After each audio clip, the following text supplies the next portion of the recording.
On this episode of the Airport Economist, we visit India, one of the world's emerging economic superpowers and the most populous nation on earth. Why has the southern city of Bengaluru become known as India's Silicon Valley? We find out. Plus, Make in India.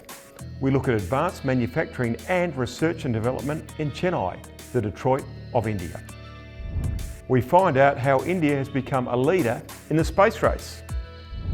And what are the opportunities for Australian businesses in this dynamic, vast economy? We'll speak to the experts about what you need to know.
I'm Tim Harcourt, the Airport Economist, and I'm here in Bengaluru, in the south of India. A city that's known as the Silicon Valley of India, as it is the global centre of India's amazing IT industry that's so famous all over the world. I'm going to take you on a tour of two of India's most important southern cities, Bengalaru and here in Chennai, as both are symbolic of India's re-emergence as a global economic superpower. We will look at India's competitive strengths in IT and software engineering, but also defence, aviation, and the exciting new frontiers in space and AI. We will also look at Make in India, India's massive investment in advanced manufacturing. I'm going to talk to key Indian diplomats, business leaders and entrepreneurs, as well as international representatives who have based themselves in southern India as a launch pad for the whole global economy. Welcome to India.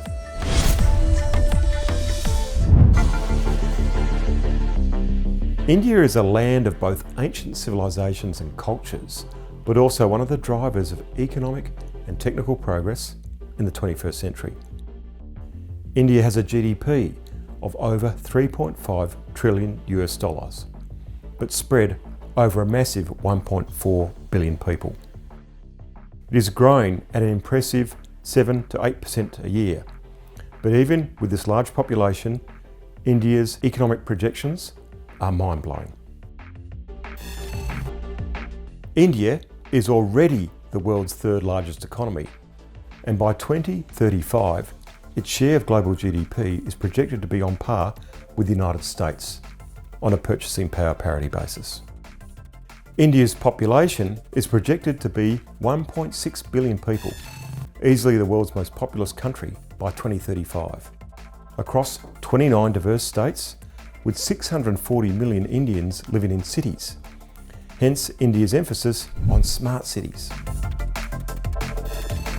India's main export destinations are the USA, the UAE, Netherlands, China and the UK.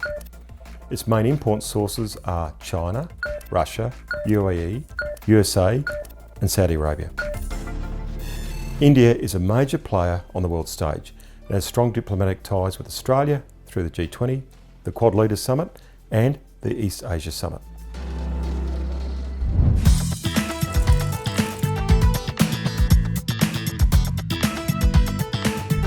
The Australia-India Economic Cooperation and Trade Agreement has been in force since 2022 and has created opportunities in a number of key sectors in the Indian economy. Many of these industries are in Bengaluru, where the Australian government has an office.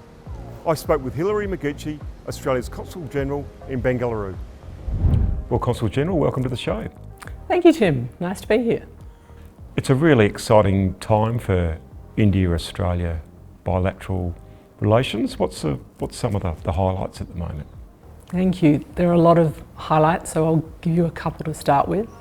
If you talk in the big picture terms, Australia and India see the world in very similar ways. We have some shared strategic challenges. We're talking economics today, but that really transfers into our interest in terms of very strong economic partnership and also some very strong people-to-people links. So Australia's economy now, in terms of how we look at India, 4% of our population in Australia is of Indian origin. So we're seeing a real collaboration in terms of how our economies work together in trade and investment, commercial links, education tie-ups, and of course we have a free trade agreement that's been in force for 2 years and is really making a difference to businesses and consumers in both countries. Do you think there's been a real sea change, in recent years? Yeah, I think there has. I think there's a lot of pieces to that puzzle. I think one of the pieces to that puzzle is a report that Peter Varghese did back in 2018. Significant, and I mention it now because it set out a strategy for engagement.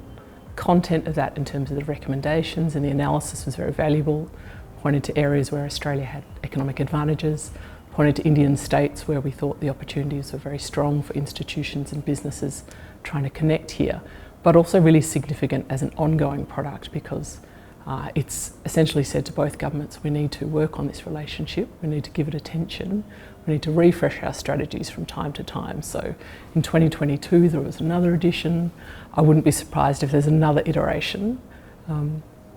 This part of India, South India, and this post in Bengaluru is one of the recommendations in that strategy. So the way Australia as a government has looked at India has very much been to step out our engagement in a way that allows us to connect all over the country, but connect in the places where those opportunities are most prospective.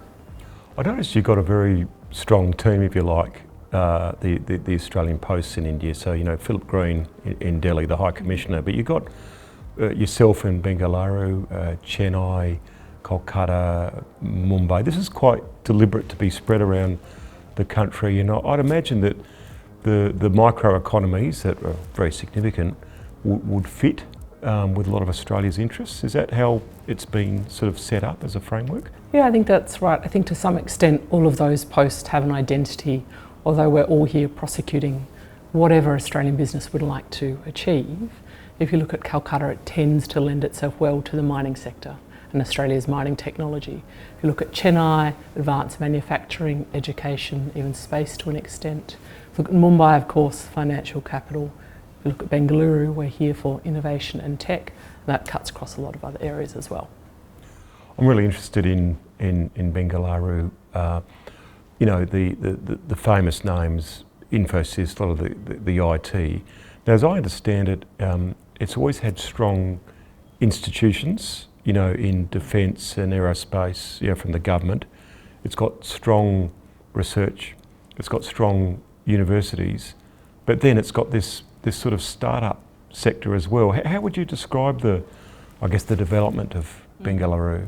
It's a good question. It's one I've had to grapple with because we are a new post, and part of the job of setting it up is to figure out how to spend our time and energy and who we need to get to know at a more detailed level than we would when we were otherwise in Chennai. So my take on Bengaluru is, yes, that reputation of India's Silicon Valley and that very global outlook it has is based on a long history of really talent and research. So big scientific institutions, big Indian companies, defence industry, defence government agencies here doing research. That's sort of created a cluster on top of which other businesses were able to come in.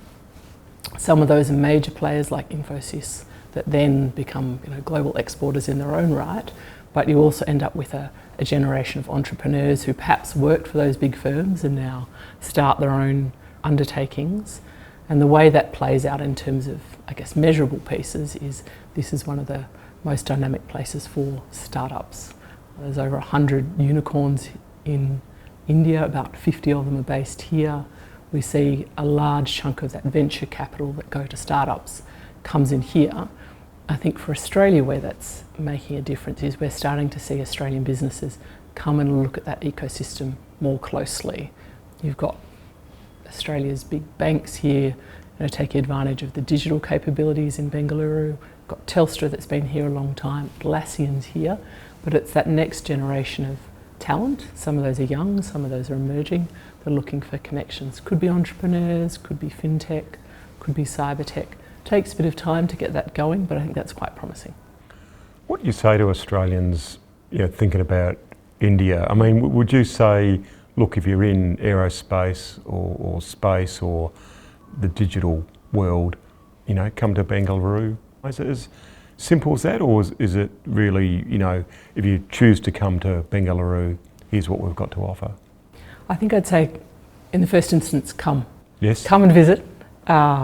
If you came to Bengaluru, the other city that is part of this conclave is Hyderabad, which also styles itself quite rightly as a cyber city, biotech, health tech, a very outward-facing city, also attracts a lot of foreign investment.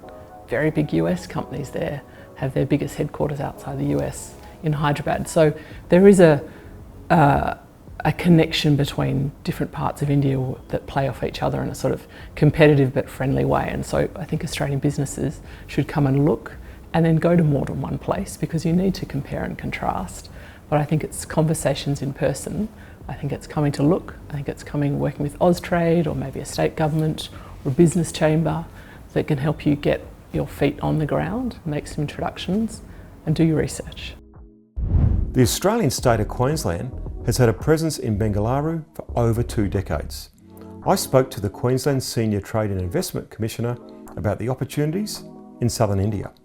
Now, tell me about Trade Investment Queensland. What's your global strategy? Okay, so Trade Investment Queensland is Queensland premier trade promotion and investment attraction agency. What we see ourselves as a mate for a Queensland company whenever they look outside of Australia.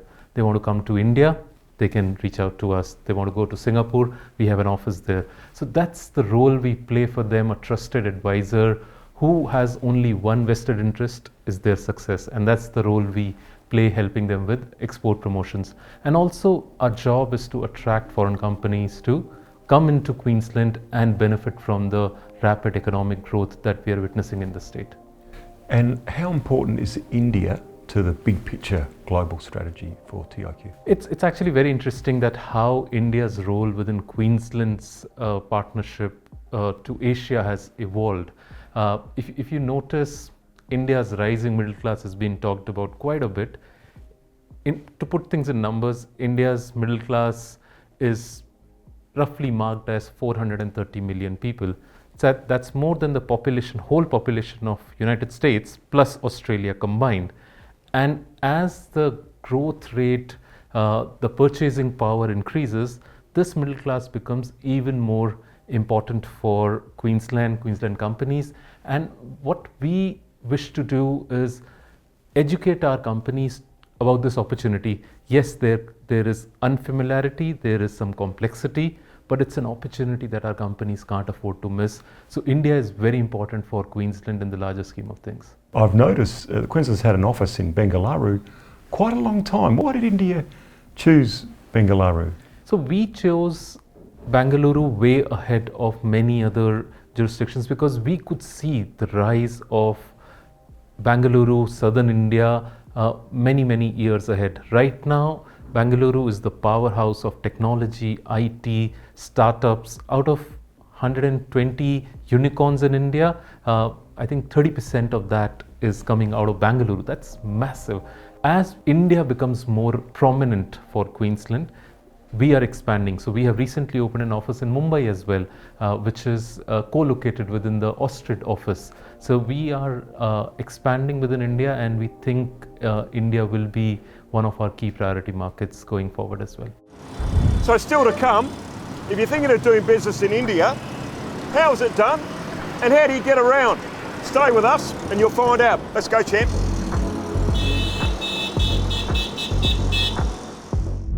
Whilst other developing countries have relied on foreign investment for economic development, India developed several global brands itself. Infosys, Wipro, Mittal, Dr. Reddy's Labs and the like have all made a name for themselves on the global stage after becoming famous in India. One of the most well-known Indian companies to succeed globally is the Tata Group, a family enterprise founded by the late and great Ratan Tata that has become a multi-billion-dollar global conglomerate. I spoke with Tata Consultancy Services, TCS. So welcome to the Airport Economist. Thank you so much, it's a pleasure. Now, I know a lot about Tata and TCS, a very famous brand in India. Can you tell us a little bit about the Tata and the TCS story, just for our viewers? Sure. Tata is the biggest and the most respected business conglomerate in India. It started with our founding fathers 156 years back when they established the group. And TCS as a company is one of the many companies that the Tata Group has, is the digital arm, so to say. It was established exactly 100 years after the group. That was in 1968. Today, TCS is present in over 50 countries around the world, with over 620,000 highly trained, technology consultants helping us and partnering the customers to improve their competitiveness in the global markets. We are very proud that close to 36% of this workforce is actually women, and they are kind of working in this technology areas side by side with our partners. We are also very proud of the fact that over 150 nationalities are actually represented in this global talent pool of ours. In Australia, we have been been established since 1988, so it has been 35 years now. So working with the top, most of the top 10 listed companies and organizations on the Australian Stock Exchange. I'm very interested in Tata TCS's role in Australia, because it has been a long time, 35 years. It's at the top levels of Australian corporate life, and as I understand it, TCS has been involved with a lot of important programs with the Government of Australia, with cybersecurity, with digital infrastructure. Can you tell us a little bit about some of your recent projects that are important to Australia and to India? Sure. TCS is one of the global leading technology companies in the world, and by working with our partners, we are trying to improve the competitiveness and the ability for them to scale for their services that they provide to their customers in turn. In TCS, we look at any of the country or the partnerships with the country in 4 major pillars. One is the cybersecurity, which is over-encompassing and important for most of the businesses.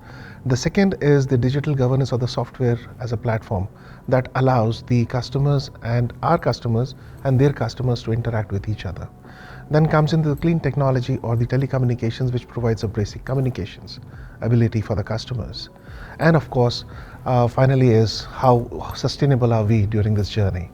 In Australia, we have participation with the Government of Australia in the area of cybersecurity.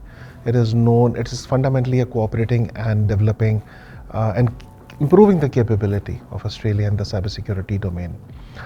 This is known as CSCRC. It has been running for a few years now.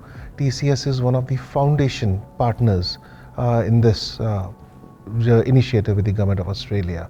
Till now, about many of the patents have been filed. We have been working with Government Australia and the academia with trying to create new technology innovations which can help the people and the Government of Australia to work in that area. In addition to that, we have a lot of cooperation with the Government of India, and we are working on multiple digital public infrastructure projects in India, whether it is the financial inclusion, whether it is modernizing our post offices, whether it is modernizing the defense pension disbursement system, whether it is modernizing the police criminal tracking initiatives, and also the passport program, that of India. We are now at a stage where we are talking to various governments as to how we can carry this learning forward to other countries. With Government of Australia, there are many initiatives where these learnings can be very important. This has also been a part of the India's focus under G20 under the umbrella of the digital public infrastructure, and that is something that we are engaged with the Government of Australia currently in. I was amazed, because I've been coming, as you know, to India for 3 decades, and initially to get a visa you had to know Mr. Ganapati who'd stamp your passport, you had to carry rupiah. It was quite difficult, and now there are e-visas, people get their passports quickly, it's a cashless society, the transport's improved. I mean, there's been a real great transformation of India digitally, hasn't there? I mean, it's quite extraordinary, the changes. It absolutely has been, and TCS has actually been a partner with the Government of India in kind of driving this forward. Passport, till about 10 years back, it could take a long time for the citizen to get a passport. Today, from the moment the citizen thinks about getting a passport or acquiring one, till the time the citizen actually is able to get an appointment and come back from the center, it's a matter of weeks or probably days in many cases when the citizen gets a passport in hand. So that has been one major transformation, and it's not only for the the businesses actually improve their attractive index when it comes to such initiatives which are helping the government as well. When we think about Australia and India, the partnership's become quite important recently, partly for geopolitics, partly because of the incredible transformation of the Indian economy, and probably as you've experienced, Australians and Indians get on quite well. So do you think, from a TCS point of view, TCS has played an integral role in improving that bilateral relationship? Absolutely. So we have been supporting both the governments on both the sides. The strategic partnership between India and Australia, it kind of underlies the priority of science, research and technology. Under those areas, cybersecurity, innovation, digital technology, these are very key areas that we have to talk about. Now, under the India-Australia CEO Forum is one such initiative, under the strategic initiative, which was kind of re-energized by Prime Minister Albanese when he visited India last year in 2023. And along with our Honorable Prime Minister, Mr. Modi, he actually re-energized this initiative, which now has a very active digital working group under the CEO's Forum, which is talking about the challenges that the digital markets are facing, the opportunities that the markets have to expand further, and also how these two sectors can grow beyond where they are today. And these initiatives are being led by both the countries, by the business organizations who come together to talk and advise the governments on the respective side. On the Australian side, the working group is actually chaired by Telstra, and on the Indian side, this working group is chaired by TCS. Last time I was in Mumbai, I met the late and great Ratan Tata and his brothers, and we dined in Mumbai, and he said that he sees himself as someone who had a social purpose in life as much as a commercial purpose. Do you think that underlines the TCS and Tata philosophy in terms of having a social as well as a commercial purpose? Tata's, from the day the group was established, we are guided by the founding fathers who said that community is not just another stakeholder in the business. It is actually the purpose why the businesses are in existence. That is a torch that we still carry with us. We recently lost our beloved Shri Ratan Tata ji, but we carry the legacy forward. And come what may, that is something which is ingrained in our DNA. Well, thank you for sharing that legacy on the Airport Economist.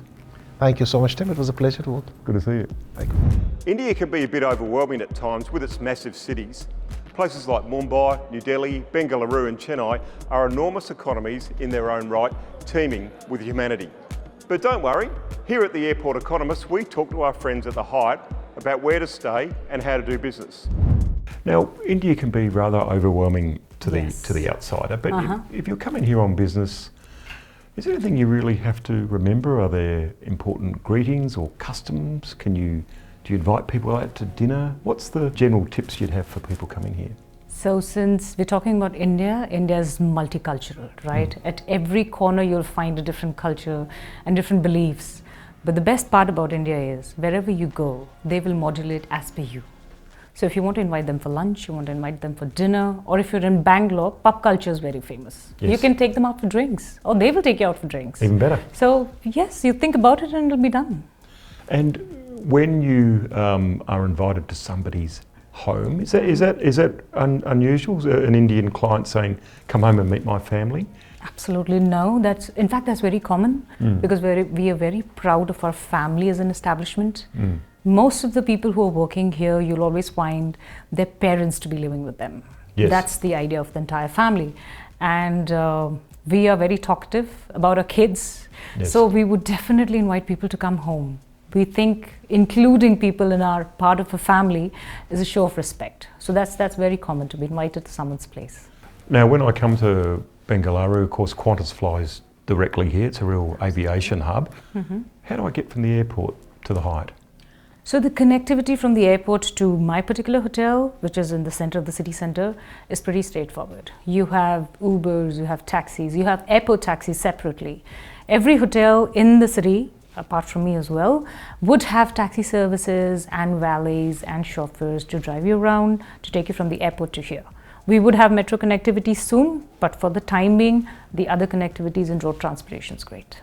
Now, if I go out for my various business meetings around Bengaluru, what's the best way? Do I Uber, taxi, get a driver from the hotel? What's the options? Most of the places, wherever you're staying, is actually within walkable distance. If it is not within walkable distance, you can Uber it down, or if you feel for a little bit of excitement, then you should take an auto rickshaw. That's the most pleasurable form of transportation, and you don't need air conditioning for that because it's open. That's true, that's true. And I've noticed, when I first came to India, I had a pocket full of rupees and so on. Now it almost seems cashless. Can you get around with? That's the best question I've had, because I don't remember the last time I withdrew cash from an ATM. With the help of the digital payment process that we're having all across the country, you can buy everything from a rupee to a lakh, even more, just by scanning a QR code, which is present at every shop, every dealer, every transport facility, every grocery store. You absolutely don't need to carry cash around or even cards. You just need your phone, which is attached to your bank account, and the transaction is seamless. If I have a day off in Bengalaru or 3 days off, Yes. what should I do? There are so many things that you can do. Bengaluru is called as the pub capital of the country. From pub culture, it became microbreweries. Now there are so many microbreweries that even if you start visiting one today, I think it will take you more than 1.5 years to visit each and every one in Bengaluru alone. Now you will see a lot of cocktail restaurants coming up. There are a lot of restaurants which have worldwide recognitions, a lot of bars which have worldwide recognitions. I mean, the list is endless. More than so, there are a lot of experiences that have been designed by a lot of people. Like for my hotel, we design experiences around for anyone to come into the culture to imbibe themselves into the true experience.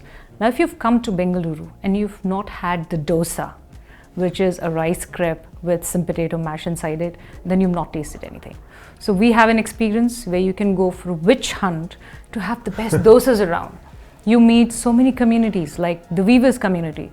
They will make you sit and they will teach you how they make a sari or how they weave something, some piece of garment for you. So these kind of experiences, combined with all the experiences of different cuisines that is here, I think 3 days is very short for you. Are there any local greetings? I mean, everyone speaks English in Bengaluru, but is there any little greeting you could use in conversation, or stick to the basics? Our tradition and our culture always asks us to fold your hands and say namaste. Namaste. Yeah. That is the most basic form of greeting. Different cultures and different languages have different forms, but namaste is all throughout accepted throughout the country, not only in Bangalore but throughout the country. Now, I'm a bit of a cricket lover, and I've noticed talking cricket everywhere in Bengalaru seems to go down pretty well. So I should keep that up? Yes. We have many religions and many beliefs in the country, and in Bengaluru, cricket is one of the religions. Let me tell you, people are crazy about cricket.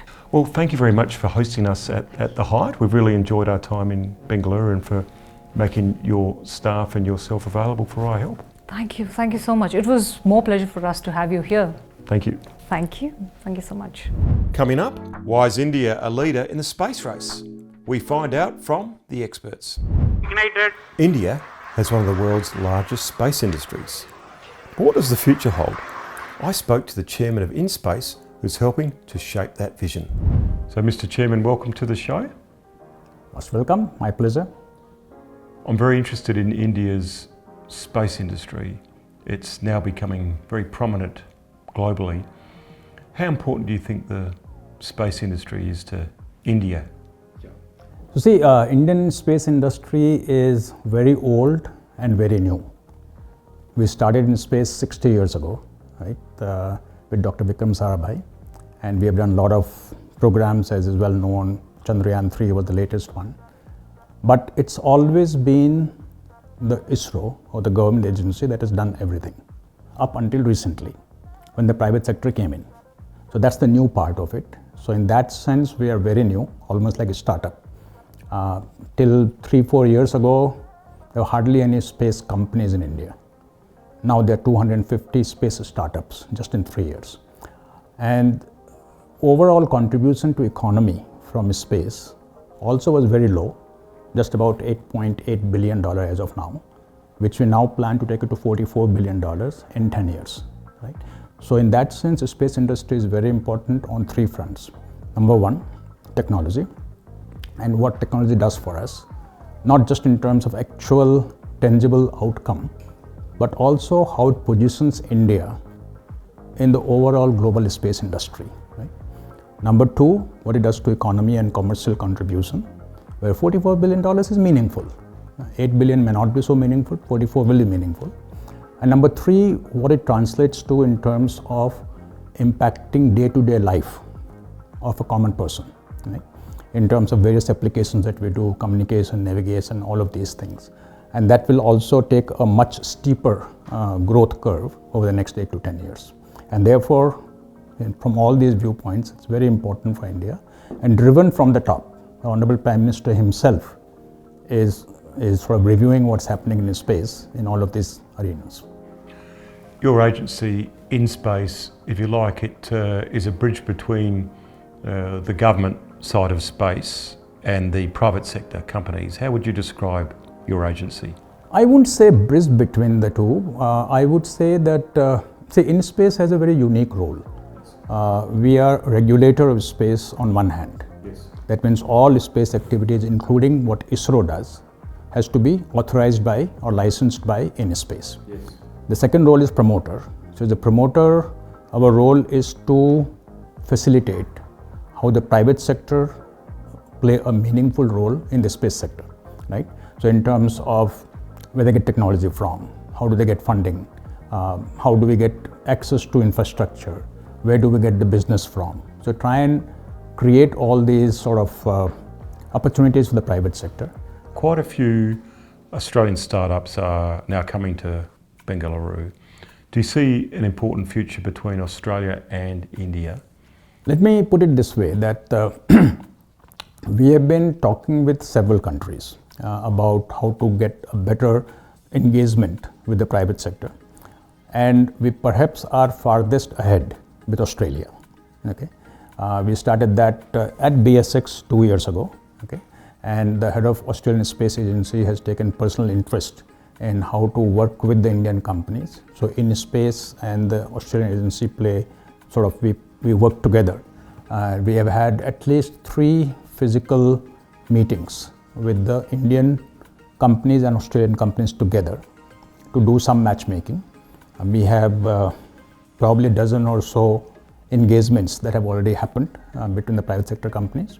We have some programs that have been announced by Australian agency where Australian company and Indian company are working together.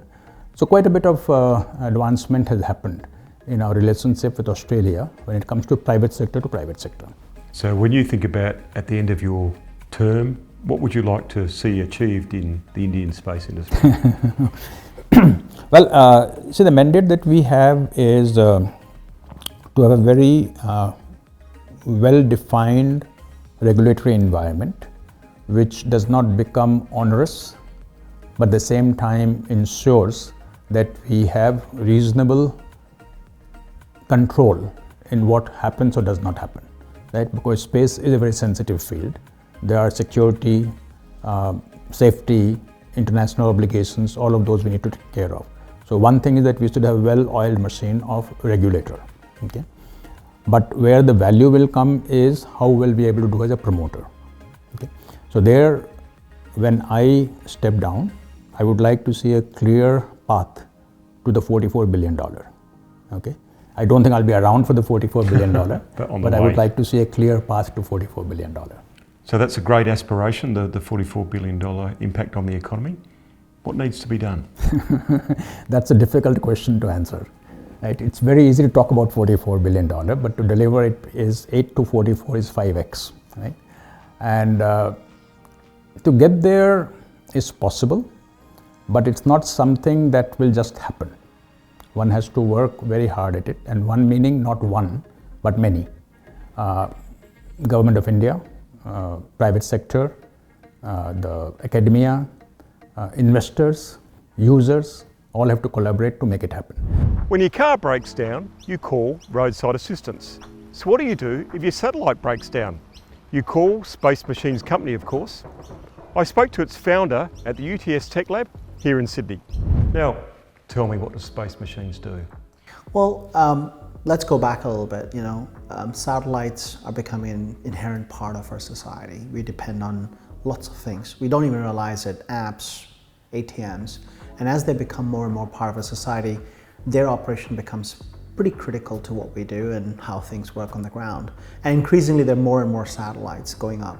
And so I think a big part of that is how do we protect and make them sustainable.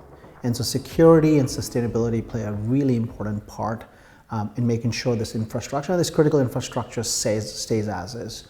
And so our business is all about making sure that we can, in space, get close to these satellites, understand what's happening with them, protect them, service them, repair them. And so really understand a little bit more data about what's happening in space. So you're sort of monitor, repair and maintenance for satellites? Monitor, inspect, protect, those kind of use cases. It's almost like roadside assistance for satellites. Roadside assistance, exactly. Very quickly get there, understand, rapidly get there, understand what's going on, and then work out what the next actions are going to be. Now, you're from Delhi originally, but Bengaluru is the aerospace capital pretty much of India? Absolutely. I think it's a hub of all aerospace activity. ISRO is based out of there. A lot of their satellite tracking centers are in Bangalore. So it provides us a hub of skills development, capability, supply chain for space. When I first went to Bangalore some years ago, I had a bit of defence, had a very small airport, but they had a little company called Infosys, which was doing some pretty interesting things. Now it's quite a massive city, isn't it, in terms of infrastructure and industry? Absolutely. It's become a hub for technology, software, hardware, defense space. Over the last 20 years, it's gone a massive transformation. And it's become a place where people are coming from different parts of the country to train on deep tech, AI, digital transformation and others. So I wanted to ask you, why India and why Bengaluru? Is it probably because India is investing so much in space? It is. Look, India's got a heritage of low-cost manufacturing. It's got deep space heritage. It's emerging as a massive pool of capability and talent. And so when we think about all of the ingredients of a great commercial and technical collaboration, it makes for a perfect destination. I was also going to ask you, in a sense, why Australia, in a sense, how is Australia regarded in Bangalore in terms of space capability? Are we well known, or is it a new thing for Indians? Look, I think it's emerging. I think the relationship between Australia and India starts from cricket. I think there's a deep love and appreciation of the country. And so I think that works in our favor. I think space is new. Only in the last 5 years or 6 years, we've really reignited Australia's journey back into space. And so I think, we're held in high regard in India and an emerging space economy. And so, very keen to work with Australians, very keen to work with Australian companies and Australian people in general. And that's all sort of underpinned by that, love for sport. Now, I wasn't allowed to raise cricket, but seeing you've mentioned it, I will now. I used to work a lot with Steve Waugh when I worked at Austrade, and I understand he's a brand ambassador for Space Machines? Yes, he is. So last year we were awarded a grant by the Australian Space Agency, which was to develop deeper space ties with India. And as part of that, we're running a mission called Space Maitri. And so what better way to promote that mission than have somebody like Steve, who's well regarded in both countries and a deep love for cricket in both places. So he's come on board, and he was at BSX Expo this year, and a fantastic way to find common ground and build deeper relationships in something other than cricket. When you think about Australia and India, the diplomatic, the economic relationship beyond, do you think there's some sectors where Australia and India are quite well suited?